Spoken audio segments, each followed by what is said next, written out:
चलिए स्टूडेंट्स, तो last class में हमने देखा था आयोटा से रिलेटेड कुछ क्वेश्चंस जो आईआईटी आयोटा की वैरायटीज पार्ट 1 है ना, कंप्लीट वैरायटीज ऑफ आयोटा का पार्ट 1 बनाया था। अब उसके बाद के पार्ट स्टार्ट हो रहे हैं, ठीक है ना, कि आयोटा से रिलेटेड किस तरीके के क्वेश्चंस एग्जाम में पूछ सकता है एग्जामिनर, और किस टाइप के क्वेश्चंस हमें बाकी सारे बुक्स में, बाकी सारे स्टेट्स में हमें देखने को मिल जाते हैं, जिनके लिए हमें सॉल्यूशन हमें देखना पड़ता है कि हाँ ये चीज़ हमें सॉल्यूशन शायद मिल जाए, और ये चीज़ दिमाग में रखनी पड़ती है कि हाँ इस तरह के क्वेश्चन के सॉल्यूशन किस टाइप से निकलता है, कैसे निकलता है, ठीक है ना। तो ये क्वेश्चन मैं देखता हूँ मास्टर क्वेश्चन, और इसी पार्ट में 2 मास्टर ब्लास्टर क्वेश्चन होंगे, ठीक है ना, जो थोड़ा हटके होंगे और थोड़ा सा आईआईटी एडवांस लेवल के होंगे। क्लियर ना, आईआईटी एडवांस लेवल से थोड़ा 1% ऊपर, ठीक है। चलिए, तो z इक्वल टू आई की पावर i लिखा है, ठीक। और हमने लास्ट क्लास में आपने देखा हुआ था कि हमने सिंस हमने i की वैल्यू कितनी निकाली थी, e की पावर माइनस का π/2, ये हमने लास्ट क्लास में हमने प्रूव किया हुआ था कि इसकी वैल्यू कैसे निकालते हैं, ठीक है ना। और बाय यूलर थ्योरम हमने i की वैल्यू हमें पता है कि e की पावर माइनस का i π/2 है ना, e की पावर i π/2, e की पावर e की पावर i π/2 माइनस नहीं, e की पावर i π/2 ये हमें पता है, ठीक है ना, बाय यूलर फॉर्म। ये क्या है, बाय यूलर फॉर्म, ठीक है ना। ये क्या है, π/2 क्या है, थीटा, और ये प्रीवियस पार्ट 1 में हम प्रूव कर चुके हैं, ठीक है ना। अच्छा, अब यहीं से कहानी स्टार्ट होती है, दोनों चीजें देखनी है हमें, ठीक। अब इसकी वैल्यू मैंने क्या होता है, इसकी वैल्यू याद रखना बहुत जरूरी है, ठीक है, e पर माइनस π/2। अब हमारा क्वेश्चन क्या था, क्वेश्चन यहां से स्टार्ट हुआ कि z इक्वल टू i की पावर i है, ठीक है। तो मैं क्या करता हूं, इस i की होल पावर में i की पावर i लिख सकता हूं, ठीक है ना, इस i की पावर i लिख सकता हूं, ठीक है। अच्छा, अब i की वैल्यू मुझे क्या पता है, यहां पर रख देता हूं मैं वैल्यू, ठीक है, मैं रखता हूं, तो यहां पर वैल्यू क्या मिलेगी, e की पावर i π/2 की होल पावर, i की वैल्यू हमने क्या निकाली थी, e की पावर माइनस π/2, क्या निकाली हमने, e की पावर माइनस का π/2, ठीक है। अच्छा, अब देखना, अब मैं इसका मल्टीप्लाई करूंगा।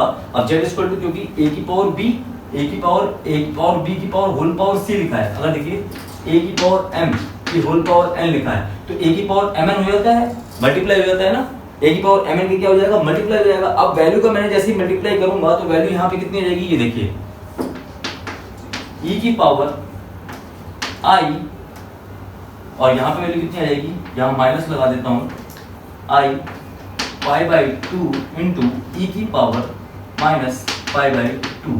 ये वैल्यू मेरी कितनी आ गई, ये वैल्यू इसको मल्टीप्लाई करने के बाद मेरी आ गई, ठीक है ना। ये वैल्यू कितनी आ गई, माइनस, सॉरी इधर नहीं लगेगा, माइनस हटा दे, क्योंकि पावर का मल्टीप्लाई सीधे पावर में यहाँ पे ही हो गया, ठीक।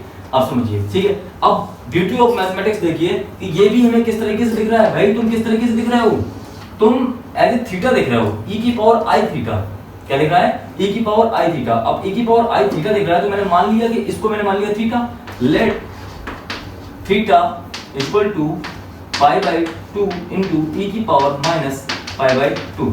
इतनी बात समझ में आ गई, theta equal to π/2 into e की पावर माइनस π/2। अच्छा, अब यूलर फॉर्म को हम, अगर मैं उस फॉर्म में लिखता हूँ ट्रिग्नोमेट्रिक पोलर फॉर्म में, तो मैं क्या लिखता हूँ, cos theta plus i sin theta. तो अगर मैं यहाँ पर लिखूंगा तो इसकी वैल्यू, पूरे की वैल्यू क्या रहेगी, i की power i is equal to cos theta, theta कितना है, π/2 इंटू e की power minus π/2 plus i sin π/2 into e की पावर माइनस π/2। और यही वैल्यू तो मुझे निकालनी थी, क्या निकालनी थी, मुझे यही वैल्यू तो निकालनी थी कि i की पावर i की वैल्यू होती कितनी है, इतनी वैल्यू होती है, ठीक है ना। तो एक क्वेश्चन समझ में आ गया। पहले मैंने देखा i की पावर पहले मैंने देखा पार्ट 1 में i की power i, imaginary number, imaginary की पावर इमेजिनरी। अब देख रहे हैं इमेजिनरी की पावर इमेजिनरी, और आगे चल के देखेंगे इमेजिनरी की पावर डैश डैश इनफाइनाइट, मतलब इनफाइनाइट तक जा रही है। उसका कॉन्सेप्ट लेकिन थोड़ा सा है लैम्बर्ट डब्ल्यू थ्योरम एक आता है, एक लैम्बर्ट डब्ल्यू थ्योरम होती है।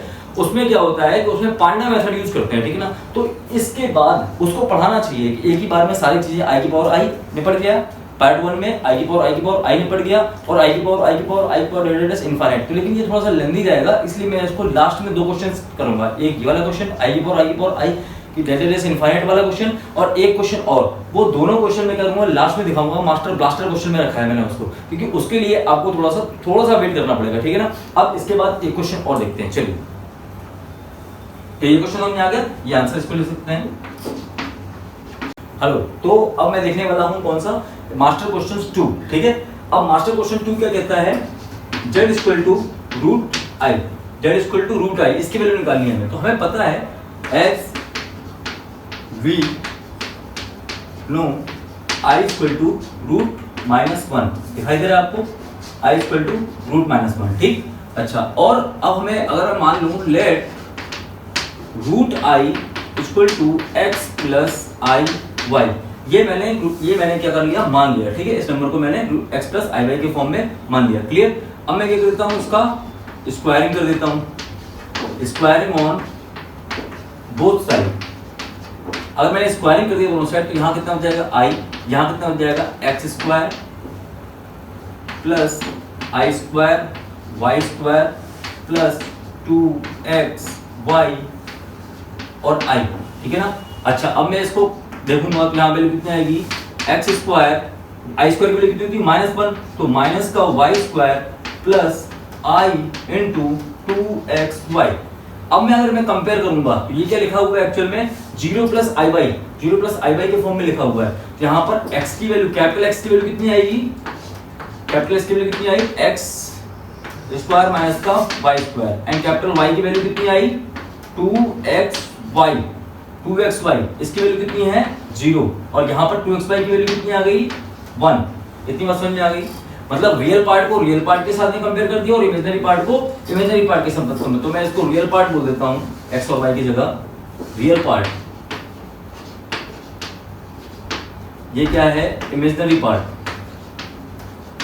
अच्छा, रियल पार्ट और इमेजिनरी पार्ट को मैंने अलग अलग कर दिया। अच्छा, यहां से मैंने वैल्यू क्या निकाली, x y इक्वल टू या y equal to 1/2x, y की वैल्यू 1/2x निकाली। इसको मैंने इक्वेशन क्या लिख दिया फर्स्ट, इसको मैंने क्या लिख दिया इक्वेशन फर्स्ट। अच्छा, अब इसके बाद दूसरा, एक्चुअली मैंने 20 से स्टार्ट कर दिया, मुझे यहाँ से स्टार्ट करना चाहिए था, चलिए ठीक है कोई बात नहीं। तो मैं यहाँ से लिख लेता हूँ y इक्वल, अब इस इक्वेशन फर्स्ट को वैल्यू y की वैल्यू मैं किसमें रखूंगा, इसमें रखूंगा। देखिए, तो x स्क्वायर माइनस का वाई स्क्वायर इक्वल टू 0, क्योंकि हमें पता था put y equal to 1/2x, ठीक है, इसमें रखूंगा। तो यहाँ पर वैल्यू कितनी आएगी, x स्क्वायर माइनस का 1/4x स्क्वायर, ठीक है ना, इक्वल टू 0, ठीक।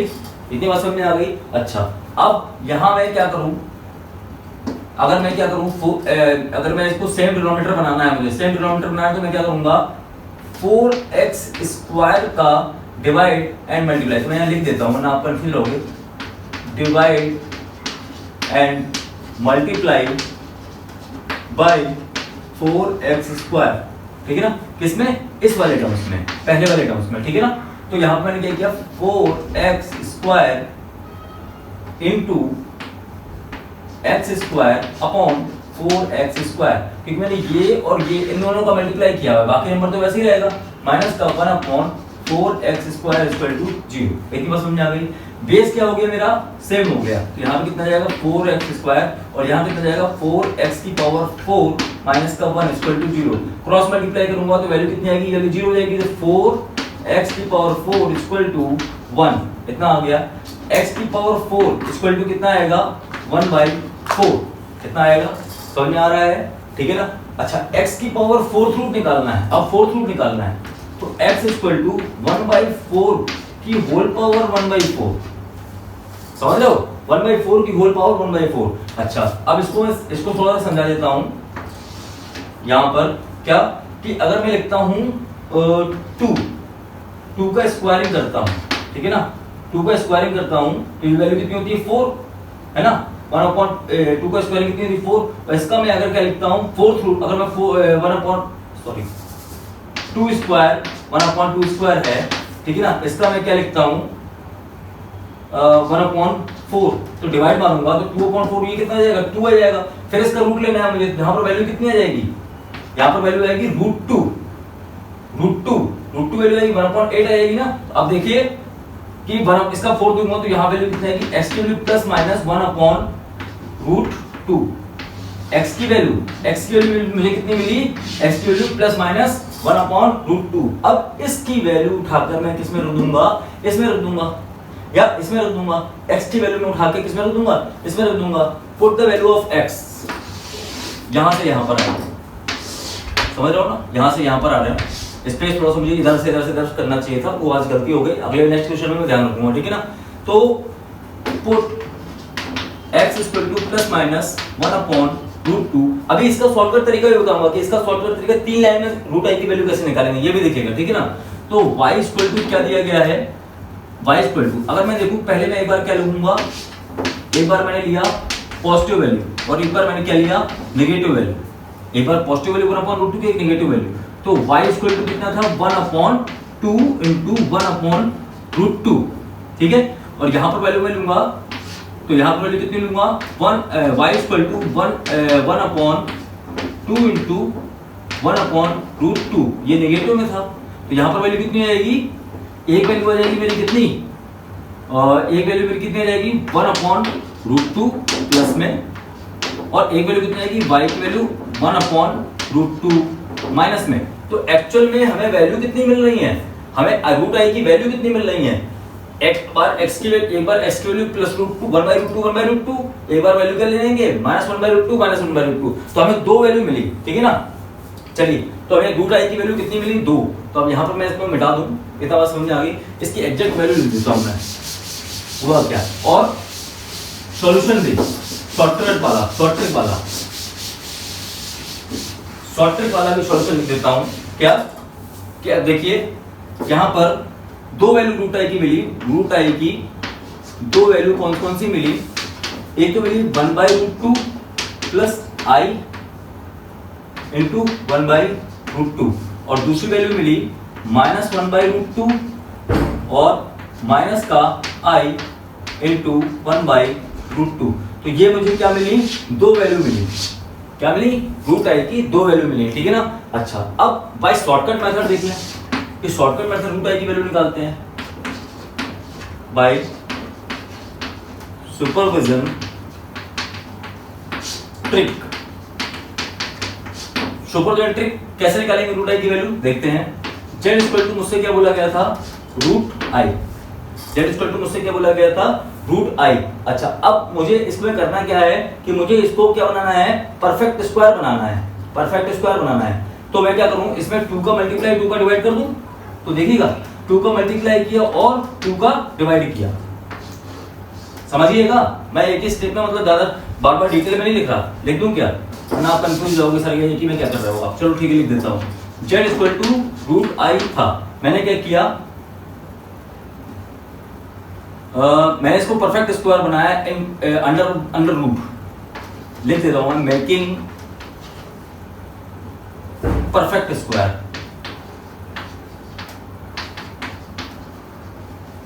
इन अंडर स्क्वायर रूट। मैंने क्या किया, अंडर रूट के अंदर मैंने क्या किया, परफेक्ट स्क्वायर बना रहा हूं। तो मैं मुझे क्या करना पड़ेगा, z बड़ा सा रूट बनाता हूं, i लिखा था तो मुझे क्या करना है, 2 का मल्टीप्लाई करूंगा और 2 का डिवाइड करूंगा। इतनी बात समझ में आ गई। अच्छा अब मुझे क्या करना पड़ेगा, +1 और -1, मैंने ये किया, ठीक। अब देखिएगा इसको मैं कैसे कन्वर्ट करता हूं। अब देखिए कि ये न्यूमरेटर में क्या है एक्चुअल में, यहाँ पे दिखाई दे रहा है आपको। चलिए यहाँ पे लेता हूँ। तो z मुझे क्या मिला, z मैं ऐसा लिख सकता हूँ कि 1 + 2i + i² अपॉन 2 लिख सकता हूँ इसको। -1 को क्या लिख सकता हूँ, i² लिख सकता हूँ। अब ये एक्चुअल में बन क्या गया, z 1 + i का होल स्क्वायर अपॉन 2, समझ में आ गया, ठीक। अब मैं इसको लिखूंगा, ये z ये कितना होगा 1 + i अपॉन √2, इसमें प्लस माइनस में। तो जो वैल्यू हमारी इसमें आ रही थी, ये आंसर, तो जो वैल्यू हमारे इतना को सोल्व करने के बाद में आया, वो वैल्यू हमें कितने से मिल गई, सिर्फ इतने से मिल गई। समझ में आ रहा है। तो दोनों चीज समझ में आ गई कि हम बाय मेथड कैसे जा रहे हैं और बाय शॉर्ट ट्रिक कैसे जा रहे हैं। तो हमें दोनों चीज सीखनी पड़ेगी। कोटा कानपुर जंक्शन में क्या है, दोनों चीजें सिखाने वाले हैं।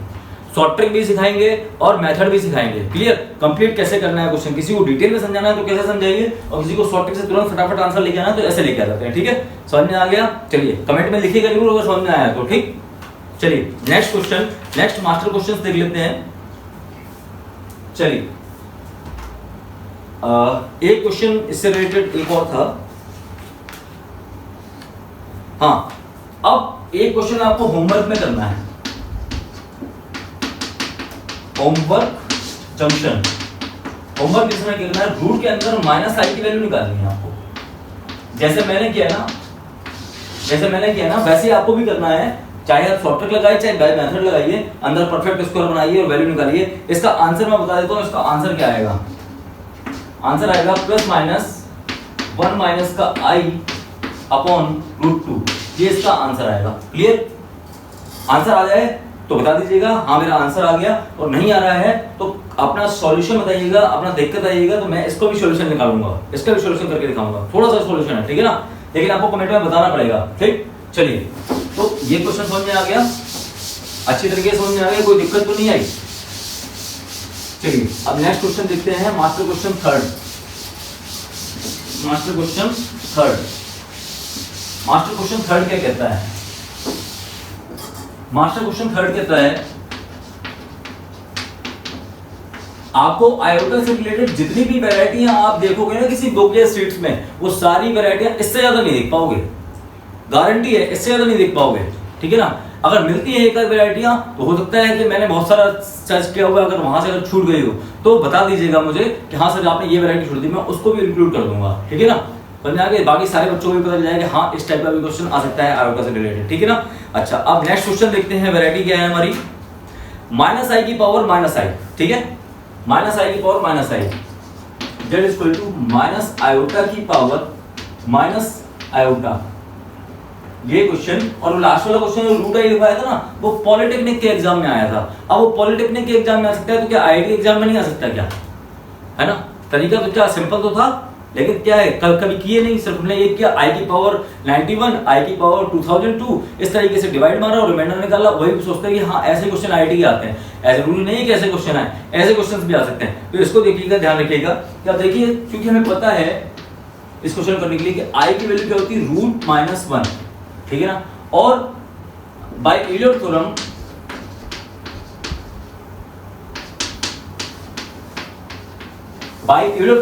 हमें पता है कि e की पावर आई थीटा को मैं क्या लिख सकता हूं, e की पावर आई थीटा को लिख सकता हूं cos theta plus i sin theta. ये फिर गलती मैं कर रहा हूं कि मैं यहीं से बीच से स्टार्ट कर दिया, साइड से कर देता हूं। चलिए तो ये क्वेश्चन है, इसका सॉल्यूशन यहां से स्टार्ट करता हूं। ठीक है ना,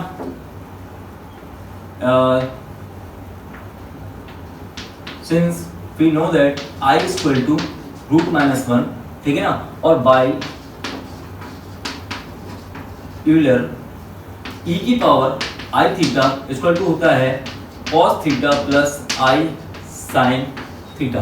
cos theta plus i sin theta, हमें इसकी वैल्यू पता होता है। अच्छा मैं थीटा की जगह क्या रख दूं, माइनस पाई बाय 2 रख दूं, put theta equal to minus का पाई बाय 2 रखा, e की power i minus i pi by 2।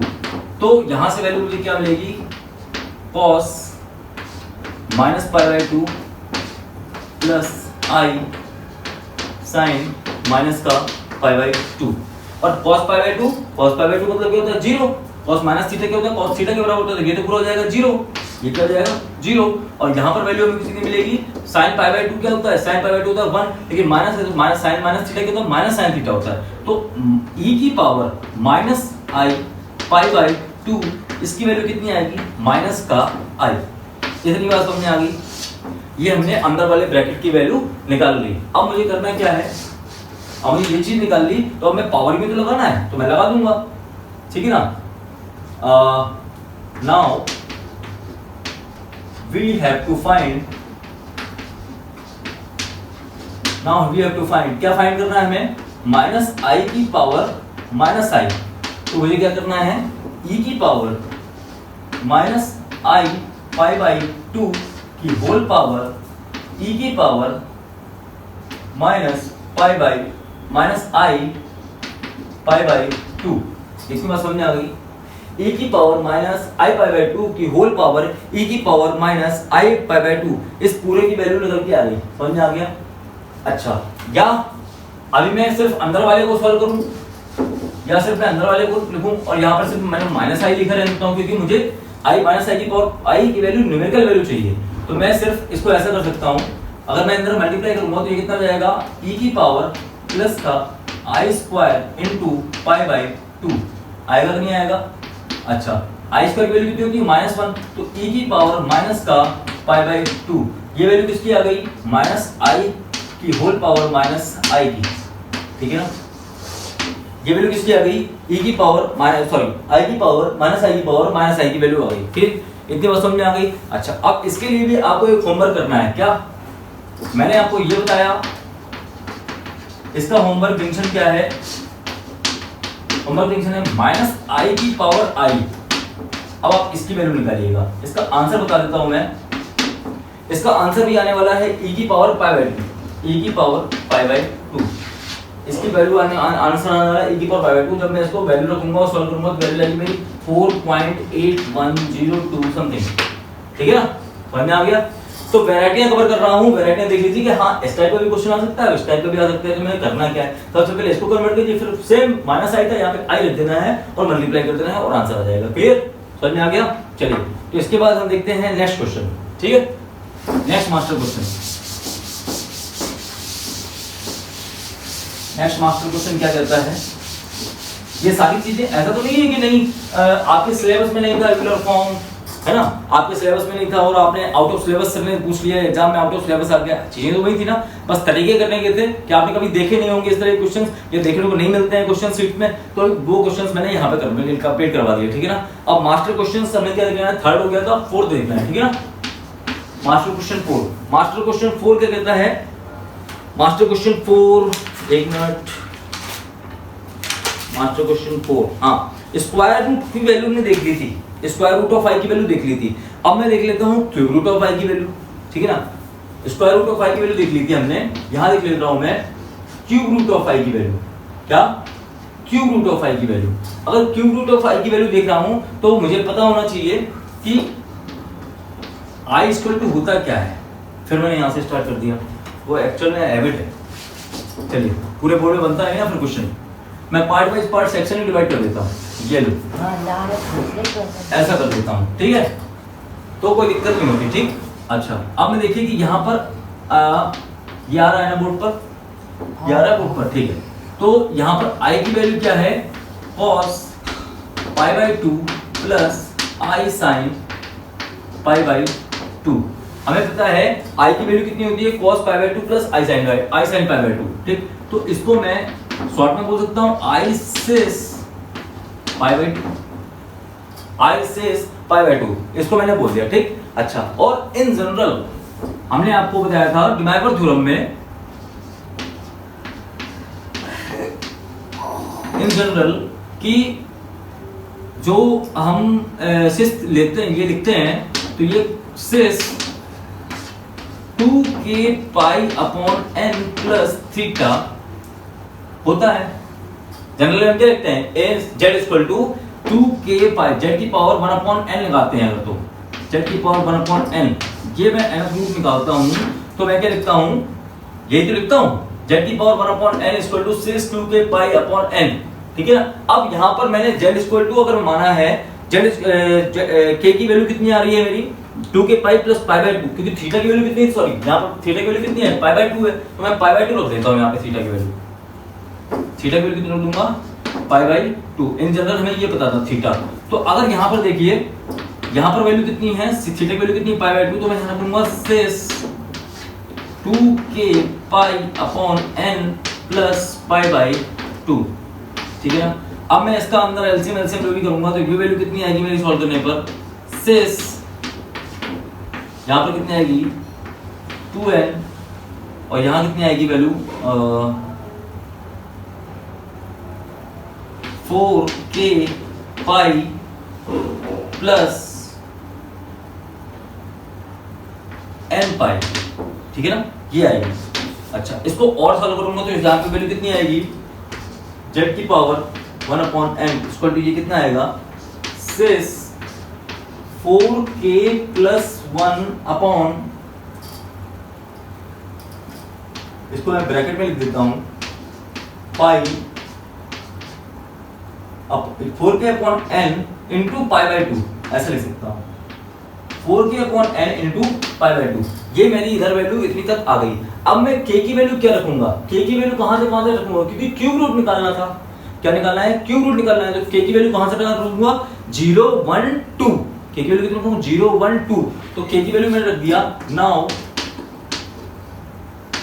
k equal to 0 1 2, और अगर मैं 0 वैल्यू रख रहा हूं तो वो वैल्यू मुझे क्या मिल रही है, देखिएगा z की पावर 1/3 यहाँ पे अगर माना है तो n की वैल्यू क्योंकि 3 है, ठीक है ना, तो यहाँ पे कितनी लगेगी, सिस 4k, k की वैल्यू कितनी होगी 0, यहाँ पे वैल्यू कितनी आएगी, पाई अपॉन 2n, ठीक है ना। ये k की वैल्यू कितनी है, एट k इक्वल टू 0, ठीक है ना। यहाँ पर वैल्यू अगर मैं दूसरी रखूंगा तो वैल्यू कितनी आएगी, सिस 4k, k की वैल्यू कितनी रखी 1, तो यहाँ कितना जाएगा 5, 4 into 1 4 प्लस 1 5 और 5 पाई अपॉन 2 n कितना था, यहाँ पे 3 था, यहाँ पे कितना हो जाएगा इंटू 3, और यहाँ पे कितना जाएगा इंटू 3, ठीक है, एट k इक्वल टू 1, और यहाँ पर वैल्यू में रखूंगा सिस 4 into 8 प्लस 1 9, तो 9 पाई अपॉन, यहाँ n की वैल्यू 3 है तो 2 3 6, यहाँ कितना जाएगा 6, है ना, हाँ ठीक है, एट k इक्वल टू 2। अच्छा, अब वैल्यू मुझे रखनी है, तो यहाँ पर मैं इसको वैल्यू में सॉल्व करके, यहाँ पर ये देख लीजिए, इसको सॉल्व किया मैंने यहाँ पर, ठीक है ना, तो ये 6 पाई बाई 6 लिखा है, तो इसको मैं कैसे लिख सकता हूँ, k equal to 0, sorry k equal to 0 पर मुझे वैल्यू क्या मिली, at cos pi by 6 plus i sine pi by 6, ठीक है ना, और इस पाई बाई 6 की वैल्यू कितनी होती है, पाई बाई 6 36 18 मतलब cos 30 की वैल्यू √3/2, यहाँ वैल्यू कितनी आएगी √3/2 प्लस आई साइन, यहाँ पे वैल्यू कितनी आएगी i इंटू 1/2, तो ये वैल्यू कितनी आ गई, एक पहली रूट, पहला वैल्यू क्या है, पहली रूट क्या आ गई, ये आ गया। अब दूसरा रूट कैसे निकालना है, 5 पाई बाई 6, तो एट k इक्वल टू 1, तो cos 5 pi by 6 plus i sine 5 pi by 6। अब मैं इसकी वैल्यू निकालूंगा तो 5 पाई बाई 6, इसको मैं लिखता हूँ पाई माइनस का, cos पाई माइनस का पाई by 6 plus i sine pi minus का पाई बाई 6, ये लिखा। पाई माइनस का पाई बाई 6 मतलब इसमें आएगा सेकंड क्वाड्रेंट में, सेकंड क्वाड्रेंट में हमारा क्या होता है, cos क्या होता है, नेगेटिव होता है, तो यहाँ पर वैल्यू कितनी की माइनस का cos pi by 6 plus i sine pi by 6, मतलब सेकंड क्वाड्रेंट में पॉजिटिव होता है, आई साइन पाई बाई 6, तो वैल्यू कितनी आएगी, पाई बाई 6 की वैल्यू कितनी होती है √3/2, तो यहाँ कितनी आएगी माइनस का √3/2 प्लस आई इंटू 1/2, तो ये वैल्यू क्या आ गई, सेकंड रूट। और इसी तरीके से मैं क्या रखूंगा 9 पाई बाई 6, ठीक है ना, इसकी वैल्यू निकालूंगा, तो थर्ड रूट की वैल्यू मैं बता दे रहा हूं आपको, थर्ड वैल्यू निकालूंगा, तो ये देखिएगा 3 दूनी 6 और 3 3 9, तो 3 पाई बाई 2, ये कितना हो गया 3 पाई बाई 2, और 3 पाई बाई 2 की वैल्यू कितनी हो गई, अब देखिएगा थर्ड k इक्वल टू 2 पर cos 3 pi by 2 plus i sine 3 pi by 2, ये वैल्यू कितनी हो गई, यहाँ पर वैल्यू कितनी आएगी, ये तो हो जाएगा 0, ये क्या जाएगा 0, और यहाँ पर वैल्यू कितनी आएगी, सॉरी माइनस का i, तो वैल्यू कितनी आई 0 माइनस का i, तो हमारा थर्ड रूट कितना हो गया माइनस का i, समझ में आ गया। तो ये क्यूब रूट ऑफ i के 3 रूट्स हमारे निकल के आ गए, क्या निकल के आ गए, ये 3 रूट्स निकल के आ गए, ये रूट, एक ये रूट और एक ये रूट, ठीक है ना। तो ये क्वेश्चन समझ में आ गया कि हम क्यूब रूट कैसे निकाला, आयोटा का क्यूब रूट कैसे निकाला, उसकी वैल्यू कितनी आई, इस तरीके से आई, और कैसे हम लेके आए इसको सॉल्यूशन, समझ में आ गया, ठीक है ना। अच्छा, अब इसके बाद एक क्वेश्चन और देख लेते हैं, देखें इसके बाद 2 क्वेश्चन, एक क्वेश्चन जो देखने वाले हैं, जो ये तीन रूट हमने जो निकाले हैं इसको मैं बाय डायग्राम भी शो कर दूं क्या? डायग्राम क्या शो करना है? फर्स्ट क्वाड्रेंट में अगर दोनों पॉजिटिव पॉजिटिव है तो फर्स्ट क्वाड्रेंट कहाँ आएगा? पॉजिटिव आएगा। मैं यहाँ पर दिखा दूं आपको छोटा सा डायग्राम, क्या कि फर्स्ट क्वाड्रेंट में दोनों क्या है? पॉजिटिव है। एक रूट यहाँ पर आ जाएगा, ठीक है ना। दूसरा रूट क्या है? सेकंड क्वाड्रेंट में आएगा, तो ये आ जाएगा। और थर्ड रूट क्या है? माइनस आई, तो ये आ जाएगा, ठीक है ना। तो इस तरीके से ये क्या है? माइनस का आई, और यहाँ पर सेकंड रूट आ जाएगा, तो यार वैल्यू कितनी आ जाएगी? √3/2 प्लस i/2, ये वैल्यू आ गई, ठीक है ना। अब तीनों को मिला के हम एक सर्किल बना सकते हैं, ठीक है ना। तो ये तरीके के क्वेश्चन है। डायग्राम भी पूछ सकता है, डायग्राम भी देख ले तो डायग्राम भी दे सकता है। तो तीनों रूट हमें समझ में आ गया, ठीक। अच्छा, अब बात आती है दो मास्टर ब्लास्टर क्वेश्चंस की। अब आती है बात दो मास्टर ब्लास्टर क्वेश्चंस की। तो पहला मास्टर ब्लास्टर क्वेश्चन स्टार्ट करते हैं लास्ट में। मैं लास्ट में इसलिए लेके आया हूँ क्योंकि उसमें टाइम लगता है, टाइम लगेगा, और रेयर क्वेश्चंस हैं जो आ सकते हैं एग्जाम में, ठीक है ना। कोई कंपलसरी नहीं है, कंपलसरी चीजें इतनी ही थी। ये क्या है, थोड़ा सा आउट ऑफ बाउंड्री पहुंच जाते हैं क्वेश्चंस आयोटा से रिलेटेड, ठीक है ना। और बाकी रिसर्च और चालू है। ये मत सोचिएगा सर पार्ट 2 आ गया, पार्ट 2 मतलब खत्म सिलेबस, खत्म। कोशिश चल रही है। अगर कुछ मुझे अच्छे क्वेश्चंस लगेंगे, प्रैक्टिस करता रहता हूँ, अगर अच्छे क्वेश्चन लगेंगे तो पार्ट 3 भी बना दिया जाएगा, ठीक है ना। तो पार्ट 3 वी आर वर्किंग, ये समझ के आप काम कीजिए कि पार्ट 2 के बाद नेवर एंडिंग, क्योंकि नॉलेज कभी भी खत्म नहीं होती और कोई ना कोई क्वेश्चन टकरा ही जा सकता है। तो कोई भी क्वेश्चन अगर मुझे लगेगा हाँ डालना चाहिए तो मैं पार्ट 3 बनाकर डाल दूंगा। क्लियर, समझ में आ गया, ठीक। अब एक क्वेश्चन देख लेते हैं जो हमने मास्टर ब्लास्टर क्वेश्चन देखा था। चलिए, तो अब देखते हैं मास्टर ब्लास्टर क्वेश्चन। मैंने बताया था आपको दो टाइप के क्वेश्चन, दो क्वेश्चन अच्छे क्वेश्चंस हैं, वो मास्टर ब्लास्टर क्वेश्चन में डाले हैं। क्वेश्चन देखते हैं।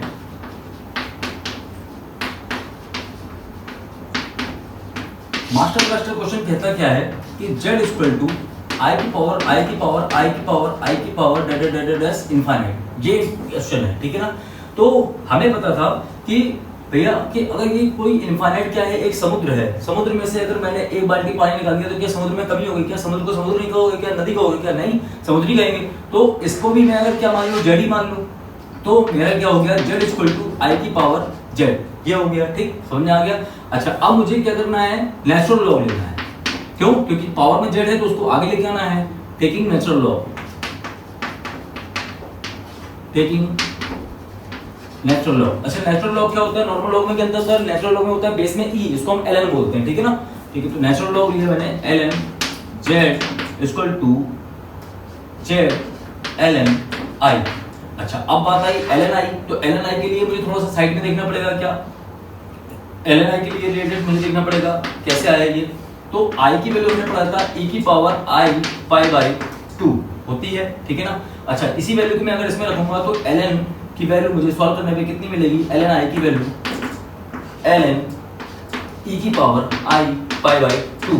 और बाय प्रॉपर्टी क्या होती है कि एक बाय लॉग प्रॉपर्टी, लॉग की प्रॉपर्टी क्या होती है, यहाँ पे लिख देता हूँ मैं, यहाँ पे दिख रहा है, सॉरी यहाँ पर मुझे दूसरा लिखना है। चलिए, तो बाय लॉग की प्रॉपर्टी, बाय लॉग प्रॉपर्टी एक बेस में अगर e है और e की पावर समथिंग a लिखा है तो ये आंसर कितना हो जाता है? a आ जाता है। बेस क्या होता है? सेम है, तो इसकी वैल्यू क्या होती है? 1। क्लियर, तो इतनी बात समझ में आ गई। तो इसकी वैल्यू यहाँ पर कितनी आएगी? i π/2। तो यहाँ पर वैल्यू कितनी आई? ln i की वैल्यू सॉल्व करने में कितनी आई? i π/2। तो मैं यहाँ पर क्या रखूंगा? i π/2, ठीक है ना। चलिए, इधर तक क्वेश्चन सॉल्व हो गया। इसके बाद देखते हैं, तो मुझे क्या सॉल्यूशन मिला कि ln z equal to i π/2 into z। अच्छा, z अगर यहाँ पर है तो मैं z को इस तरफ भी ले सकता हूँ, ठीक। z को मैं इधर लेके आया तो ये z इनवर्स हो जाएगा, z inverse ln z equal to i π/2, ठीक। अच्छा, अब देखिए कि यहाँ से मुझे अब सॉल्व किसको करना है? z इनवर्स को। तो z इनवर्स को सॉल्व करने के लिए एक तरीका क्या है कि z इनवर्स को हम ऐसे भी ले सकते हैं, कैसा? e की power ln z inverse. ln का मतलब क्या है? लॉग बेस, वही वाली प्रॉपर्टी, लॉग वाली प्रॉपर्टी की बेस में अगर है तो ये आगे वाला आंसर, आगे वाला ये ऊपर वाला नंबर क्या होता है? आगे आ जाता है। तो इसकी वैल्यू क्या होती है? पूरी की वैल्यू क्या होती है? 1 हो जाती है, ठीक है ना। तो इसको मैं z इनवर्स को ऐसे भी लिख सकता हूँ, क्लियर। अच्छा, ये -1 लिखा है, -1 लिखा है ना, तो z इनवर्स -1 a की पावर b, log a की पावर b क्या होता है? b log a। तो ये -1 कहाँ आ सकता है? आगे आ सकता है। तो मैं इसी को क्या ले सकता हूँ? ई की पावर माइनस ln z। इतनी बात समझ में आ गई। अच्छा, अब यहां से आते हैं कौन से, Lambert W function, by Lambert W function. Lambert W function में एक क्या होता है, पांडा मेथड होता है। पांडा मेथड क्या कहता है कि भैया अगर मैं एक पांडा हूं और मैं ई के साथ में हूं, क्या हूं, मल्टीप्लाई में हूं ई के साथ में, और मेरी ई की पावर में भी मैं क्या हूं, मैं ही हूं, तो मैं ही आंसर होऊंगा। तो मैं भी क्या होऊंगा, पांडा के बराबर होऊंगा। लेकिन होना क्या चाहिए, मल्टीप्लाई में और पावर में क्या होना चाहिए, मैं सेम होना चाहिए। कब, जब इसमें क्या कर दोगे आप, लैम्बर्ट डब्ल्यू फंक्शन अप्लाई कर दोगे। क्या कर दोगे, लैम्बर्ट डब्ल्यू फंक्शन क्या कर दोगे, अप्लाई कर दोगे। तो दोनों पांडे क्या होने चाहिए, सेम होने चाहिए। और पांडा इंटू ई की पावर पांडा, ये पांडा है, समझ में आ रहा है, पांडा इंटू ई की पावर पांडा। पांडा मतलब कोई कार्टून बना दिया, कुछ भी बना दिया, पांडा इंटू ई की power lambda is equal to lambda क्या बराबर होगा, जब ये दोनों अप्लाई क्या कर दूंगा, मैं लैम्बर्ट डब्ल्यू फंक्शन अप्लाई कर दूंगा। क्लियर, इतनी बात समझ में आ गई। तो अब लैम्बर्ट डब्ल्यू फंक्शन बनाने के लिए मुझे यहाँ पर भी ई की पावर में जो है तो वहां यहाँ पर भी लगना पड़ेगा। और देखिए कि यहाँ पर जेड इनवर्स की जगह मेरे को क्या निकल के आ रहा था, जेड इनवर्स को मैं कैसे लिख सकता हूँ, ऐसा लिख सकता हूँ, ठीक है ना, जेड इनवर्स को ऐसा लिख सकता हूँ। तो अब जेड इनवर्स के बाद की कहा, जेड इनवर्स को ऐसा लिख दिया, जेड इनवर्स के बगल में क्या है, ln z। देखिएगा तो ये चीज क्या आ गई, इनवर्स को हम इस तरीके से लिख सकते हैं क्या, ये देखिए, अगर मैं लिखूं e की पावर ln z इनवर्स, ठीक है, तो इसको मैं क्या, जेड इनवर्स को इस तरीके से लिख सकता हूं क्या, क्यों, बाय लॉग प्रॉपर्टी। मैंने आपको बताया था अभी कि e की पावर log b, इसमें e अगर लिखा होता है तो आंसर कितना होता है हमारा b। क्लियर, ये बाय लॉग की प्रॉपर्टी है, ठीक है। तो इसकी प्रॉपर्टी इसलिए यहां पे हमने क्या कर दिया, ये यूज कर दिया, ठीक। अच्छा, अब देखिए जेड इनवर्स की जगह हमने तो ये लिख दिया, और यहां पर जो ln z था उसको मैंने क्या कर दिया, ln z ये लिख दिया, ठीक। अब इतनी बात समझ में आ गई। और equal to i pi by 2, इधर तक क्लियर। अच्छा, -1 है तो ये आगे आ जाएगा, log a की पावर b, तो b log a हो जाता है ना, तो ये माइनस आगे आ जाएगा, तो यहाँ पे कितना हो जाएगा, ln z इंटू e की power minus ln z equal to i pi by 2। अच्छा, अब बात आती है कि पांडा मेथड क्या कहता था कि दोनों पांडा सेम होने चाहिए, e की पावर वाला जो होगा फंक्शन और जो बगल वाला फंक्शन होगा वो दोनों सेम होने चाहिए। देखिए e की पावर में यहाँ नेगेटिव लगा, लेकिन यहाँ नेगेटिव नहीं लगा है, तो मुझे क्या करना पड़ेगा, मल्टीप्लाई करना पड़ेगा दोनों साइड में। क्या नेगेटिव होगा तो मैं यहाँ पे दोनों साइड का अगर नेगेटिव का मल्टीप्लाई कर दूंगा। अब देखिए ये पूरा पांडा और ये पूरा पांडा, ये पूरा क्या हो गया, बराबर हो गया, सेम हो गया। तो आंसर मेरा क्या आ जाएगा, बाय अप्लाई करना पड़ेगा ना, by applying Lambert W function. Lambert W function जब अप्लाई करेंगे तो यहां पर वैल्यू क्या आ जाएगी, अगर मैं इसको लैम्बर्ट डब्ल्यू फंक्शन को w से प्रेजेंट कर देते हैं तो माइनस ln z e की power minus ln z equal to Lambert W function minus i pi by 2। Clear, तो इसका सॉल्यूशन मुझे क्या मिलेगा, यहाँ पे सिर्फ वन पांडा, ई पांडा इंटू ई की पावर पांडा इक्वल टू पांडा, तो कब मिलेगा, माइनस का ln z Lambert W function of minus of ln z, clear, equal to Lambert W function minus i pi by 2। इतनी बात समझ में आ गई, क्लियर, इतनी बात समझ में आई, ठीक। अब बात आती है कि अगर मैं इसको माइनस लिखा है यहाँ पर, ठीक है ना, अगर मैं नेगेटिव को मल्टीप्लाई करूं तो ये वाली वैल्यू क्या हो जाएगी, ये वाली वैल्यू क्या हो जाएगी, हाँ, ln z equal to minus Lambert W function pi by 2। Clear. अच्छा, अब मैं इसको क्या ले सकता हूं, e की पावर ln z, e की पावर ln z। अगर मैं क्या करूं, दोनों तरफ e की पावर, दोनों को फंक्शन को e की पावर में चढ़ा दूं, दोनों फंक्शन को e की पावर में चढ़ा दूं, तो ये क्या बन जाएगा इस तरीके से, और ये क्या बन जाएगा, माइनस का ln w function Lambert w function minus i pi by 2। इतनी बात समझ में आ गई, दोनों को मैंने e की पावर में चढ़ा दिया। अच्छा, वही प्रॉपर्टी, लॉग वाली प्रॉपर्टी, e लॉग बेस में e और z, तो ये टोटल मिला के कितना बन जाएगा z, और इसकी वैल्यू कितनी आएगी, e की power minus Lambert w function into minus i pi by 2। तो जो मेरी z मैंने माना क्या था, z मैंने ये माना था, और z की वैल्यू मेरी क्या निकल के आई, ये निकल के आई। तो समझ में आया कि इस तरीके के क्वेश्चंस को, ये लैम्बर्ट डब्ल्यू फंक्शन क्या है, ये लैम्बर्ट डब्ल्यू फंक्शन, इस क्वेश्चन में लैम्बर्ट डब्ल्यू फंक्शन के अलावा ये क्वेश्चन नहीं हो पाएगा। क्लियर आपको, क्योंकि आप यहाँ पे फंस जाओगे। तो इसको सॉल्व करने के लिए आपको तरीका पता होना चाहिए, पांड्या मेथड पता होना चाहिए। क्लियर, तो ये चीज समझ में आ गई। ये मास्टर क्वेश्चन था क्योंकि ये आईटी लेवल के थोड़ा सा डिफरेंट टाइप का था। ठीक है, तो इस क्वेश्चन भी ध्यान रखिएगा कि कभी कभी इस तरह के क्वेश्चंस भी आ जाएं तो हम कैसे हैंडल करेंगे। ठीक है ना, वैरायटियों की बात हो रही है तो सारी वैरायटियां आपको पता होनी चाहिए।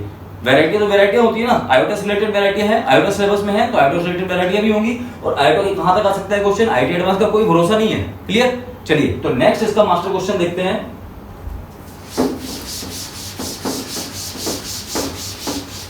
अगर क्वेश्चन सही लगा हो, अच्छा लगा हो, और आपने अभी तक कोई शीट लगाई हो या बुक लगाई हो और आपको ये क्वेश्चंस ना मिले हों, तो एक बार अपना राय जरूर दे दीजिएगा कमेंट में कि हाँ सर वैरायटी तो जबरदस्त लेके आ रहे हो सर। ठीक है ना, वैरायटी तो वाकई में नहीं मिली है इस तरीके की, क्योंकि आपका रिस्पॉन्स मिलेगा तभी काम जो मेरा है ना वो बूस्टअप होगा और ज्यादा डबल होगा। ठीक है ना, चलिए तो नेक्स्ट क्वेश्चन एक बार देख लेते हैं। क्वेश्चन क्या देखते हैं, चलिए तो अब देखते हैं हम मास्टर ब्लास्टर क्वेश्चन नंबर 2। क्या कि दूसरा क्वेश्चन क्या बोलता है हमारा, z equal to factorial i। Clear, z equal to क्या बोलता है, फैक्टोरियल i। देखने में कितना छोटा सा क्वेश्चन लग रहा है, लेकिन कितना लंबा बैंड हो जाएगा अभी देखना, सॉल्व करने में सके पसीने छूटने वाले हैं। ठीक है, मेरे भी छूट जाते थे। ठीक है, अब चलिए तो देखते हैं कि अगर z इक्वल टू i दिया गया तो हमें, चूंकि हमें पता है, we know that z equal to x plus i y होता है। क्लियर, अगर मैं if let z equal to i मान लूं, z इक्वल टू आई मान लूं, ठीक है ना, z इक्वल टू अगर मैंने आई मान लिया तो x इक्वल टू क्या मिल जाएगा 0 एंड y इक्वल टू क्या मिल जाएगा मुझे 1। इतनी बात समझ में आ गई। अब now we have to find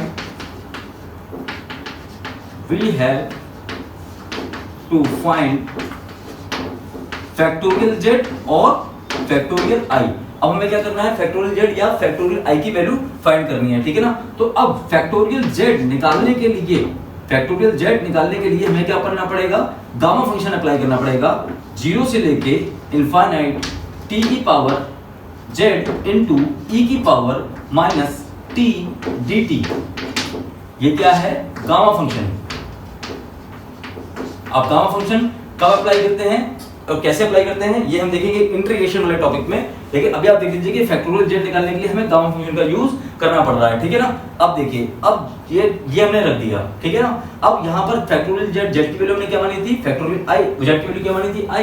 तो इसके बाद क्या करेंगे, फैक्टोरियल i मींस 0 से इनफाइनाइट t की पावर i इनटू e की पावर माइनस t dt।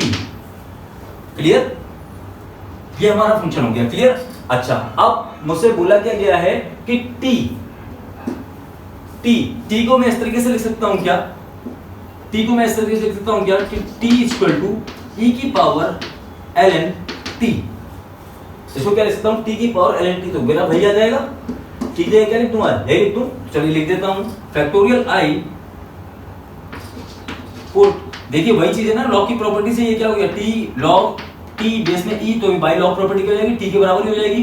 तो मैं अब क्या करूंगा, इसको यहां पर लिखूंगा फैक्टोरियल i इक्वल टू 0 से इनफाइनाइट e की पावर ln t की whole power i into e की पावर माइनस t dt।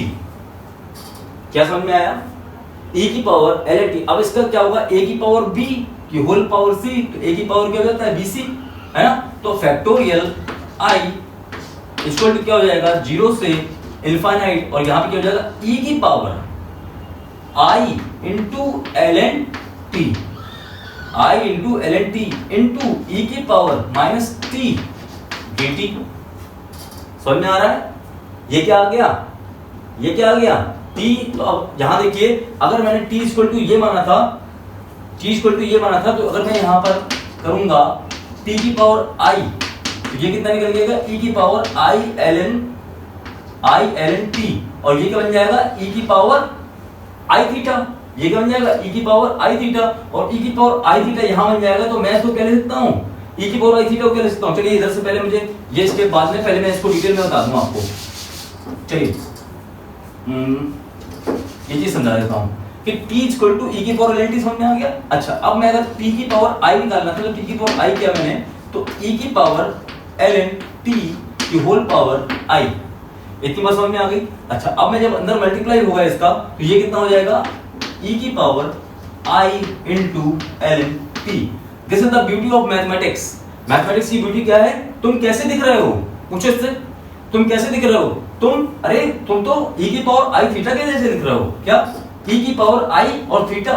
अच्छा यहाँ मतलब थीटा क्या हो गया, ln t के बराबर हो गया। तो नाउ यहाँ पे क्या लग जाएगा, नाउ यूलर फॉर्म से यूलर क्या कहता है कि भैया e की पावर i थीटा, तो मैं इसके बराबर होता हूँ cos theta plus i sin theta के बराबर होता हूँ। अब तुम्हारा थीटा अगर ln t है तो मेरे में अप्लाई कर दो। तो मैंने क्या किया, e की power i into ln t लिखा था, तो मैंने क्या लिख दिया cos ln t plus i into sin ln t मैंने लिख दिया। अब इसको मैं उठाकर t की पावर i की वैल्यू उसको उठाकर मैं कहां रख दूंगा, क्योंकि ये पूरा t की पावर i तो मैं सॉल्व कर रहा था, यहाँ पर मैं क्या सॉल्व कर रहा था, इस t की पावर i का सॉल्यूशन। ये पूरा सॉल्यूशन क्या है, ये t की पावर i का सॉल्यूशन है। क्लियर। अब इसकी वैल्यू कितनी निकल के आई, तो मैं इसको यहाँ पे रखूंगा जब, तो मुझे मिलेगा क्या कि फैक्टोरियल i इक्वल टू 0 से लेके इनफाइनाइट e की power minus t into cos ln t plus i sin ln t dt, और यहाँ पर भी dt, और ये क्या हो जाएगा, ये भी इंटीग्रेशन हो जाएगा 0 से लेके इनफाइनाइट तक। अब देखिए ये जो हमारा पार्ट है, ये पार्ट क्या है, हमारा रियल पार्ट है, और ये जो हमारा पार्ट है ये क्या है, इमेजिनरी पार्ट है। ये क्या है, हमारा इमेजिनरी पार्ट है। अब इस कहानी के बाद से आधे बच्चों का दिमाग खराब हो जाएगा। क्या, जब आप इसमें लिमिट को इनपुट करोगे, क्या करोगे, जब आप इसमें लिमिट रखोगे तो लिमिट में दिमाग खराब हो जाएगा आपका। ठीक है ना, इनफाइनाइट वैल्यू रखने हैं, e की पावर इनफाइनाइट, e की पावर माइनस इनफाइनाइट, फिर cos log ln इनफाइनाइट जब हम वैल्यू रखेंगे तो आप देखिए कहां तरफ वैल्यू अप्रोच कर रही है। ठीक है ना, इसकी एग्जैक्ट वैल्यू निकाल पाना तो बहुत मुश्किल है। ठीक है ना, अगर मैं e की पावर माइनस इनफाइनाइट रखूंगा तो ये कहां तक जा रहा है, ये इनफाइनाइट जा रहा है, ये e की पावर माइनस इनफाइनाइट है ना, e की पावर माइनस इनफाइनाइट मतलब 1/e की पावर इनफाइनाइट, और पॉजिटिव की पावर इनफाइनाइट, तो वो क्या हो गया, मतलब नॉट डिफाइंड टाइप में हो रहा है। ठीक है ना, तो अगर मैं इसको क्या मान लूं 0.0001 या इसको मान लूं 1000, इनफाइनाइट नहीं निकाल पा रहा, अगर एग्जैक्ट वैल्यू निकालना है तो एग्जैक्ट वैल्यू तो इसकी नहीं निकल पाएगी, लेकिन फैक्टोरियल i की अप्रॉक्सीमेट वैल्यू कैसे निकलती है वो हम देख लेंगे। तो e की पावर माइनस टी, और जब मैं लोअर लिमिट रखूंगा तो लोअर लिमिट तो आसान है इसके निकालने के लिए, e की पावर माइनस टी मतलब e की पावर 0 रखूंगा तो e की पावर 0 की वैल्यू क्या आएगी 1, और cos ln 0, और ln 0 जब cos ln 0 निकालूंगा तो ln 0 वैल्यू मान लिया y ln t दिया गया और t टेंड्स टू 0, तो ग्राफ हमारा क्या बनता है, ये 0 की तरफ टेंड कर रहा है लेकिन नेगेटिव में, तो यहाँ पर वैल्यू क्या जाएगी minus infinite, 1 into minus infinite, इस तरीके से वैल्यू हमारी आएगी। और यहाँ पर जब मैं यहाँ पर वैल्यू रखूंगा, अभी मैं फर्स्ट पार्ट की सिर्फ बात कर रहा हूँ, अभी फर्स्ट पार्ट में इतने ड्रामा हो जाएगा। ठीक है ना, तो जब ये बहुत ही लेंदी पोर्शन है इसका, लेकिन ये एग्जाम में इस तरीके से क्वेश्चन आते नहीं है। अगर आप 100 ट्रायल अप्रॉक्सीमेट वैल्यू रख के जो करोगे, एग्जैक्ट वैल्यू निकालोगे तो एग्जाम में टाइम हो जाएगा ओवर। ठीक है, तो आपको दिमाग लगाना पड़ेगा कि इनफाइनाइट रखेंगे तो ये फंक्शन कैसा हो जाएगा, और 0 रखेंगे तो फंक्शन कहां तक अप्रोच कर रहा है। इसका मतलब मुझे वैल्यू कुछ निकालनी पड़ेगी। अगर मैं कुछ वैल्यू निकाल रहा हूं तो आप देख लीजिए वैल्यू कितनी निकल के आती है। मैंने जब सॉल्व किया तब इसकी वैल्यू निकाल के रखी थी, मैं निकाल के बता देता हूं आपको। फिर इसके बाद इस पोर्शन को सॉल्व कैसे करना है, cos ln इनफाइनाइट, ये भी एक लफड़ा है कि ln इनफाइनाइट की वैल्यू कैसे निकालोगे, ये भी एक अपने आप में कॉम्प्लेक्स प्रॉब्लम है कि इस पूरे फंक्शन को सॉल्व करना इनफाइनाइट की वैल्यू डिपेंड करती है। इनफाइनाइट पे अगर आपको रखना है तो ये पूरा इंटीग्रेशन पूरा सॉल्व करना भी एक अपने आप में चैलेंज है, ठीक है ना, और इसको भी कंप्लीट करना अपने आप में चैलेंज है। तो ये अपने आप में ये अब जब आप लेके आएंगे इसको सॉल्व करेंगे तो इसकी अप्रोक्सीमेट वैल्यू कितनी आती है ये आप लिख लीजिए, फैक्टोरियल आई। जब मैं रियल पार्ट को सॉल्व करता हूं तो हमारी वैल्यू आती है 0.498, 0.498 इसकी वैल्यू सॉल्व करने पे अप्रोक्सीमेटली इतनी आती है, ठीक है ना, अप्रोक्सीमेटली बोल सकता हूं, प्लस आई और इमेजिनरी पार्ट की वैल्यू आती है 0.154। क्लियर? तो इसको अगर मैं सॉल्व करूंगा, ये इंटीग्रेशन में जब पढ़ाऊंगा ना तो इंटीग्रेशन वाले बच्चे क्या होंगे, जब इंटीग्रेशन पढ़ेंगे ना तब इसको फटाफट करने की वैरायटी समझाऊंगा। अभी क्या है मैं कॉम्प्लेक्स नंबर में समझा दूंगा, इसको आइटम समझाऊंगा, तो बाकी बच्चों को सर मुझे इंटीग्रेशन नहीं आता, अब इंटीग्रेशन समझ में नहीं आएगा तो ये क्वेश्चन भी समझ में नहीं आएगा। क्लियर है ना? तो अच्छा यही है कि हम एक क्वेश्चन को यहीं पे ड्रॉप कर दें अभी, और इसके बाद जब इंटीग्रेशन चैप्टर पढ़ेंगे तब इस प्रॉब्लम को वहां पर उठा लेंगे कि सर यहाँ पर बताइए, अब वहां पर डिटेल बताएं, क्योंकि अभी हम वहां पे क्या कर रहे थे, सिर्फ और सिर्फ इंटीग्रेशन पढ़ रहे हैं, तो अब ये इंटीग्रेशन का पूरा पार्ट हो गया। क्लियर? समझ में आ गया? अब यहाँ पे ये आयोटा कॉम्प्लेक्स नंबर से रिलेटेड पार्ट नहीं है, ये इंटीग्रेशन से रिलेटेड पार्ट हो गया। लेकिन अब हमें ये पता चल गया कि हाँ फैक्टोरियल आई की वैल्यू होती है, और फैक्टोरियल आई की वैल्यू होती क्या है, वो भी एक कॉम्प्लेक्स नंबर होती है। फैक्टोरियल आई की वैल्यू क्या होती है, कॉम्प्लेक्स नंबर होती है। देखिए ना x प्लस आई वाई के फॉर्म में आया है, मतलब that means factorial I is also a complex number. कभी कभी आपको ऑप्शन में भी दे सकता है, कि बताइए कि फैक्टोरियल आई लाइज इन क्या है, मतलब क्या वैल्यू क्या है, वैल्यू ऑफ द फैक्टोरियल आई। पहला ऑप्शन कॉम्प्लेक्स नंबर, दूसरा ऑप्शन रियल नंबर, तीसरा option only purely imaginary number, purely real number. इस तरह के 4 ऑप्शन दे दिया। अब आपको क्वेश्चन लगाना है, छोटा सा क्वेश्चन था और ऑप्शन भी इसके सिंपल से दिए हैं, लेकिन जब तक आपको ये चीजें आप रिजल्ट निकालोगे नहीं, जब तक आपको इसका ये कैसे बता पाओगे।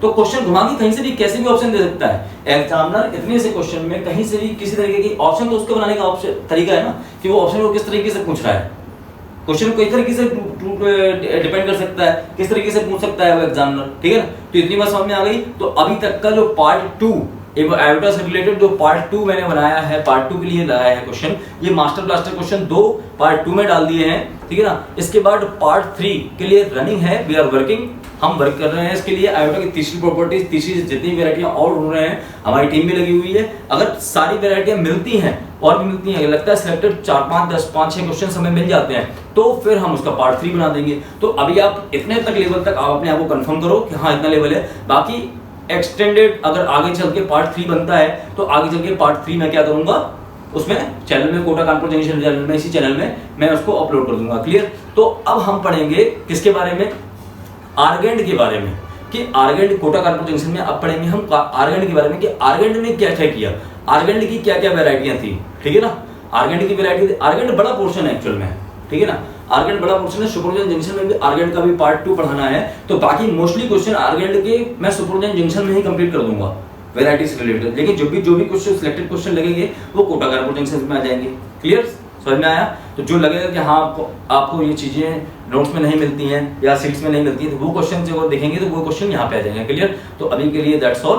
बाकी लाइक, सब्सक्राइब एंड शेयर, और शेयर सारे फ्रेंड्स को शेयर कीजिए। और मेरी फीस मतलब 2 सब्सक्राइबर, अपने 2 फ्रेंड्स तक तो इस चीज को पहुंचाइए, बस आपका काम सिर्फ पहुंचाना है। उसको लगेगा कि हाँ मेरे नीड का है, मेरी जरूरत का है, इसी चीज के लिए तो मैं लाख रुपए फीस देता हूँ, इसी चीज के लिए तो मैं कोटा कानपुर भगता रहता हूँ, मेरे रहने खाने के सबका मैं टेंशन लेता रहता हूँ। अगर मैं यही सारी चीजें यहीं पे मिल रही है तो मैं क्यों करूँ। स्टडी मटेरियल चाहिए, स्टडी मटेरियल भी मैं अवेलेबल करा दूंगा, समझ में आ रहा है। स्टडी मटेरियल भी मैं अवेलेबल करा दूंगा, आप स्टडी मटेरियल हमारा ले सकते हैं, या बहुत सारी बुक्स आप